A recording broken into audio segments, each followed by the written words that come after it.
Chapter 43 अंततः ज्वालामुखी से बाहर निकाला गया। हाँ, हमारा कंपास अब मार्गदर्शक नहीं था। सुई एक प्रकार के उन्मत्त आवेग के साथ एक ध्रुव से दूसरे ध्रुव तक उड़ती थी।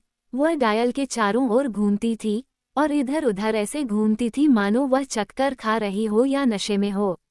मैं अच्छी तरह जानता था कि सर्वोत्तम स्वीकृत सिद्धांतों के अनुसार पृथ्वी का खनिज आवरण कभी भी पूर्णतः शांत नहीं रहता। इसके घटक भागों के रासायनिक अपघटन से होने वाले परिवर्तन, विशाल तरल धाराओं द्वारा उत्पन्न हलचल तथा चुंबकीय धाराएं इसे निरंतर विचलित करती रहती हैं। तब भी जब इसकी सतह पर रहने वाले जीव ये कल्पना कर सकते हैं कि नीचे सब कुछ शांत है। इस तरह की घटना से मुझे बहुत अधिक भय नहीं होता, या कम से कम इससे भयानक आशंकाएं पैदा नहीं होती। लेकिन दूसरे तथ्य, दूसरे हालात, एक अजीबोगरीब प्रकृति के धीरे धीरे मुझे मामले की असली स्थिति का पता लगाने लगे। लगातार और निरंतर विस्फोट हो रहे थे। मैं उनकी तुलना सिर्फ पत्थरों पर पूरी गति से दौड़ रहे रथों की लंबी कतार की तेज खड़खड़ाहट या लगातार गड़गड़ाहट से कर सकता था। फिर बिजली के कर्त से अस्त व्यस्त कंपास ने मुझे बढ़ते हुए विश्वास में पुष्ट किया। पृथ्वी की खनिज परत फटने की धमकी दे रही थी, ग्रेनाइट की नींव एक साथ टकराने की धमकी दे रही थी। जिस दरार से हम असहाय होकर निकल रहे थे वह भर जाएगी, खाली जगह कुचले हुए पत्थरों से भर जाएगी और हम बेचारे दुखी मनुष्य इस भयानक अंत में दफन हो जाएंगे और नष्ट हो जाएंगे। मेरे चाचा, मैंने चिल्लाकर कहा, अब हम खो गए हैं, पूरी तरह से खो गए हैं। अब तुम किस बात से डर रहे हो? शांत भाव से उत्तर दिया गया। क्या बात है तुम्हें? क्या बात है? उन हिलती दीवारों को देखो, उन कांपती चट्टानों को देखो। क्या तुम्हें जलती हुई गर्मी महसूस नहीं होती? क्या तुम नहीं देखते कि पानी कैसे उबलता और बुदबुदाता है?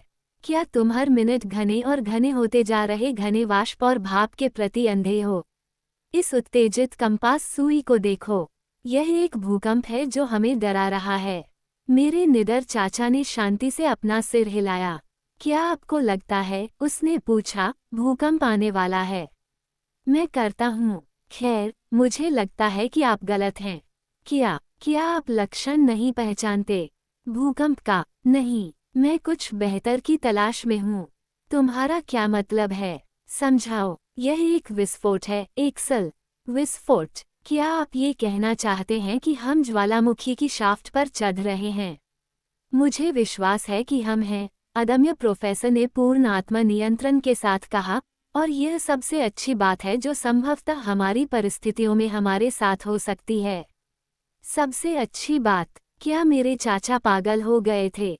उनका क्या मतलब था? और ऐसे समय में मजाकिया बातें कहने का क्या फायदा था? क्या? मैंने चिल्लाकर कहा, क्या हम विस्फोट में बह जा रहे हैं? हमारी किस्मत ने हमें यहाँ जलते हुए लावा, पिघली हुई चट्टानें, उबलते पानी और सभी प्रकार के ज्वालामुखी पदार्थों के बीच फेंक दिया है।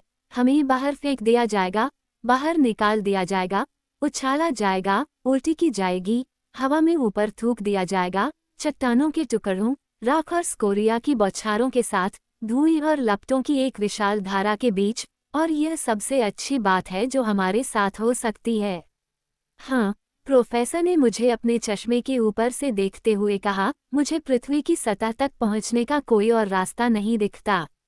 मैं अपने मन में आए हजारों विचारों पर तेजी से विचार कर रहा हूँ। मेरे चाचा सही थे, निस्संदेह सही थे, और वे मुझे इस समय से ज्यादा साहसी और अपने विचारों में इतने पक्के कभी नहीं लगे थे, जब वे शांत भाव से ज्वालामुखी से बाहर निकलने की संभावनाओं पर विचार कर रहे थे। इस बीच हम ऊपर चढ़ गए। रात लगातार चढ़ते हुए बीत गई। हमारे चारों ओर शोर और कोलाहल और भी अधिक तीव्र होता गया। मैं घुटन और स्तब्ध था। मुझे लगा कि मेरा अंतिम समय निकट आ रहा है, और फिर भी कल्पना इतनी शक्तिशाली चीज है कि इस परम समय में भी मैं अजीब और लगभग बचकानी कल्पनाओं में डूबा हुआ था। लेकिन मैं अपने विचारों का स्वामी नहीं, बल्कि शिकार था। ये बहुत स्पष्ट था कि हम विस्फोट की लहर की चोटी पर तेजी से ऊपर की ओर बढ़ रहे थे। हमारी नाव के नीचे उबलता पानी था, और उसके नीचे अधिक सुस्त लावा एक गर्म द्रव्यमान में ऊपर की ओर बढ़ रहा था। साथ में चट्टान के टुकड़ों के झुंड थे, जो जब गड्ढे में पहुंचते थे तो सभी दिशाओं में ऊपर और नीचे बिखर जाते थे। हम किसी ज्वालामुखी की शाफ्ट या चिमनी में कैद थे। इस पर संदेह करने की कोई गुंजाइश नहीं थी। लेकिन इस बार स्नेफेल्स नामक विलुप्त ज्वालामुखी के बजाय हम पूरी तरह से सक्रिय ज्वालामुखी के अंदर थे। इसलिए मुझे आश्चर्य हुआ कि यह पर्वत कहाँ हो सकता है और दुनिया के किस हिस्से में हमें गोली मार दी जाएगी। मुझे इस बात में कोई संदेह नहीं था कि यह किसी उत्तरी क्षेत्र में होगा। इसके अस्त व्यस्त होने से पहले सुई कभी भी उस दिशा से विचलित नहीं हुई थी। केप सक्नुसेम से हम सैकड़ों लीग तक उत्तर की ओर चले गए थे। क्या हम फिर से आइसलैंड के अधीन थे? क्या हमें हेक्ला से बाहर फेंक दिया जाना था, या उस द्वीप के 7 अन्य ज्वलंत गड्ढों में से किससे? पश्चिम में 500 लीग की परिधि में मुझे इस अक्षांश के समानांतर केवल अमेरिका के उत्तर पूर्वी तट के अपूर्ण रूप से ज्ञात ज्वालामुखी याद थे। पूर्व में 80वें डिग्री उत्तरी अक्षांश पर केवल एक था, स्पिट्सबर्गन से बहुत दूर नहीं, जान मायन द्वीप में एस्क। निश्चित रूप से गड्ढों की कोई कमी नहीं थी, और कुछ तो इतने विशाल थे कि एक पूरी सेना को बाहर फेंक सकते थे। लेकिन मैं जानना चाहता था कि उनमें से कौन सा हमें आंतरिक दुनिया से बाहर निकलने में मदद करेगा।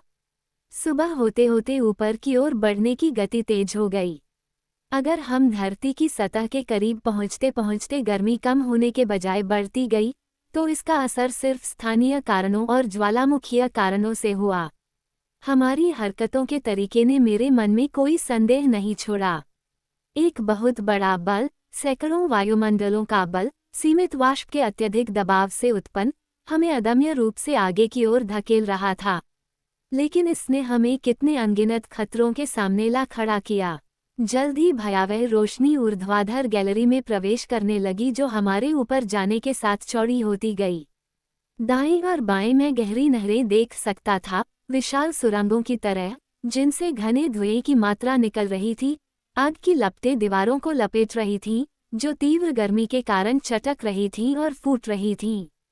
देखो, देखो, मेरे चाचा, मैंने चिल्लाकर कहा। खैर, ये सिर्फ गंधक की लपटें और भाप हैं, जो किसी विस्फोट में देखने को मिलती हैं। ये बिल्कुल प्राकृतिक हैं, लेकिन मान लीजिए कि वे हमें लपेट लें। लेकिन वे हमें लपेटेंगे नहीं, लेकिन हम दबा दिए जाएंगे। हमें किसी भी तरह से रोका नहीं जाएगा। गैलरी चौड़ी हो रही है, और यदि यह आवश्यक हो गया, तो हम बेड़ा छोड़ देंगे और एक दरार में घुस जाएंगे। लेकिन पानी, बढ़ता पानी, वहाँ अब पानी नहीं है, एकसल, केवल लावा का पेस्ट है, जो हमें अपनी सतह पर खींचकर क्रेटर के शीर्ष तक ले जा रहा है। तरल स्तंभ वास्तव में गायब हो गया था, और उसकी जगह सभी प्रकार के घने और अभी भी उबलते विस्फोटक पदार्थ ने ले ली थी। तापमान असहनीय होता जा रहा था। इस वातावरण में रखा गया थर्मामीटर 150 डिग्री का निशान बनाता।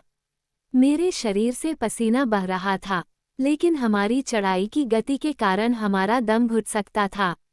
लेकिन प्रोफेसर ने बेड़ा छोड़ने का विचार त्याग दिया, और यह अच्छा ही हुआ कि उन्होंने ऐसा किया। हालांकि वे तख्ते आपस में बहुत ही खुरदरे ढंग से जुड़े हुए थे, लेकिन उन्होंने हमें कहीं और से मिलने वाले समर्थन से कहीं ज्यादा मजबूत सहारा दिया। सुबह करीब 8 बजे एक नई घटना घटी। ऊपर की ओर बढ़ना बंद हो गया। बेड़ा स्थिर पड़ा रहा। यह क्या है? मैंने अचानक हुई इस रुकावट से जैसे किसी झटके से कांपते हुए पूछा। यह एक पड़ाव है, मेरे चाचा ने उत्तर दिया। मैंने पूछा, क्या विस्फोट की जांच की गई है? मुझे आशा नहीं है। मैं उठा और अपने चारों ओर देखने की कोशिश की। शायद बेड़ा ही ज्वालामुखी के बहाव को रोक रहा था, जो अपने रास्ते में किसी प्रक्षेपण द्वारा रुका हुआ था। अगर ऐसा था तो हमें इसे जल्द से जल्द छोड़ना चाहिए। लेकिन ऐसा नहीं था। राख, झुलसा और कूड़े का धुआं उठना बंद हो गया था। मैंने चिल्लाकर पूछा, क्या विस्फोट रुक गया है? आह! मेरे चाचा ने अपने दांत पीसते हुए कहा, तुम डर गए हो। लेकिन अपने आप को डराओ मत, ये शांति लंबे समय तक नहीं रह सकती। यह अब 5 मिनट तक चली है, और कुछ ही समय में हम गड्ढे के मुहाने की ओर अपनी यात्रा फिर से शुरू करेंगे। बोलते समय प्रोफेसर ने अपने क्रोनोमीटर से परामर्श करना जारी रखा, और वह फिर से अपनी भविष्यवाणियों में सही साबित हुए। बेड़ा जल्दी से जल्दी आगे बढ़ा और तेज लेकिन अनियमित गति से आगे बढ़ा, जो लगभग 10 मिनट तक चला और फिर से रुक गया। बहुत बढ़िया, मेरे चाचा ने कहा, 10 मिनट में हम फिर से निकल पड़ेंगे, क्योंकि हमारा वर्तमान काम एक रुक रुक कर आने वाले ज्वालामुखी से जुड़ा है। इससे हमें बीच बीच में सांस लेने का समय मिल जाता है। ये बात बिल्कुल सच थी। जब 10 मिनट पूरे हो गए तो हम फिर से नई और बढ़ी हुई गति से चल पड़े। हमें बेड़ा के तख्तों को मजबूती से पकड़ना था ताकि हम नीचे न गिरें। तब फिर से ये दौरा खत्म हो गया। मैं तब से इस अनोखी घटना पर विचार कर रहा हूँ, लेकिन इसे समझा नहीं पाया हूँ। किसी भी मामले में ये स्पष्ट था कि हम ज्वालामुखी के मुख्य शाफ्ट में नहीं थे, बल्कि एक पार्श्व गैलरी में थे जहाँ प्रतिक्रिया की बार बार धुनें महसूस की जा रही थीं। ये ऑपरेशन कितनी बार दोहराया गया, मैं नहीं बता सकता। मुझे बस इतना पता है कि हर बार जब हम आगे की ओर बढ़ते हैं तो हमें बहुत ज़्यादा ताकत के साथ आगे की ओर फेंका जाता है और हम ऐसे लगते हैं जैसे हम सिर्फ प्रक्षेप्य हों। कुछ समय के लिए रुकने पर हम गर्मी से घुट रहे थे। जब हम आगे की ओर बढ़ रहे थे तो गर्म हवा ने मेरी सांस लगभग बंद कर दी थी। मैंने एक पल के लिए सोचा कि यह कितना सुखद होगा जब मैं अचानक आर्कटिक क्षेत्रों में पहुंच जाऊंगा, जहां ठंड का तापमान हिमांक बिंदु से 30 डिग्री नीचे होगा। मेरे अत्यधिक गर्म मस्तिष्क ने ठंडी बर्फ के सफ़ेद मैदानों के दृश्य दिखाए, जहां मैं लुढ़क सकता था और अपनी ज्वरग्रस्त गर्मी को कम कर सकता था। धीरे धीरे मेरा मस्तिष्क लगातार दोहराए जाने वाले झटकों से कमज़ोर हो गया था, पूरी तरह से काम करना बंद करने लगा। लेकिन हंस की मजबूत भुजा के लिए मेरा सिर एक से ज्यादा बार हमारे जलते हुए कालकोठरी की ग्रेनाइट छत से टकराकर टूट जाता। इसलिए मुझे ठीक से याद नहीं है कि अगले कुछ घंटों में क्या हुआ। मेरे मन में लगातार विस्फोटों, तेज धमाकों, हमारे चारों ओर चट्टानों के हिलने और एक बार हमारी नाव के असहाय रूप से घूमने की एक उलझन भरी छाप रह गई है। ये राख के घने झरनों के बीच लावा की धार पर हिल रही थी। आग की लपटें हम पर अपनी तीखी जीभें फेंक रही थीं। नीचे से तेज हवा के तेज झोंके आ रहे थे, जो एक साथ चल रही लोहे की भट्टियों के धमाकों की तरह लग रहे थे, और मैंने आग से जलते हुए हंस की आकृति की एक झलक देखी, और मेरे मन में बस वही भावना बची थी जो मैं कल्पना करता हूँ कि एक दुखी अपराधी की भावना होगी जिसे तोप के मुंह से जिंदा उड़ा दिया जाएगा, ट्रिगर खींचने से ठीक पहले, और उड़ते हुए अंग और मांस और त्वचा के टुकड़े कांपती हवा में भर जाएंगे और खून से सनी जमीन पर बिखर जाएंगे।